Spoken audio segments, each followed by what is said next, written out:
So the first one, kimpit, meaning hair clips, pins, clips, or chopsticks, right? So kimpit just means anything that you're gonna clip together or like kind of put together like that in a clip or in a pin. Like you're gonna clip it together. Kimpit, whether it's the clothesline clips on a clothesline that just pinches it together, things that can keep your hair together, chopsticks that can hold food together. Like pangkimpit is like chopsticks, right? Pungot is lagot. Hawas is to empty a room, so like objects and people outside, like it's just emptying a room. Everything's just going outside of a room or a place. So you're evacuating, to evacuate, or to move all the objects inside a room and out. You're emptying everything out of a place.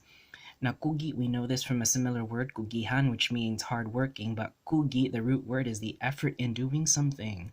So it's the effort in doing a verb, right? Kugi, you know that because kugihan, easy. Salig is to trust, saad is to promise, kaadlawon is dawn. Um, what else do we have? This one. Kulbahinam is something exciting or sensational, is an adjective. So you feel excited. Kulbahinam, right? It's exciting and sensation, right?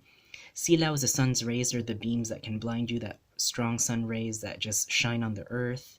Hayag is bright in terms of lights, just being illuminated, right? It's bright lights. Gidasmagan is to charge, ram, or just race or bump into something, to crash into something, right? So you can charge something with your, let's say you're charging, you're gonna break open a door with your shoulder, right? Gidasmag, okay, gidasmagan. Layag means is the sails of the boat. Tunog is a cold draft that's like running through, but you feel chilly and you feel that cold kind of draft flowing through the room or something.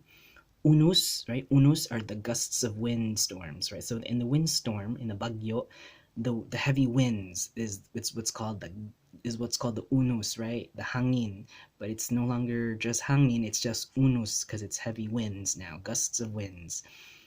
And dugyot finally is a smelly person, someone who hasn't taken a shower, right? Just someone who's just really smelly.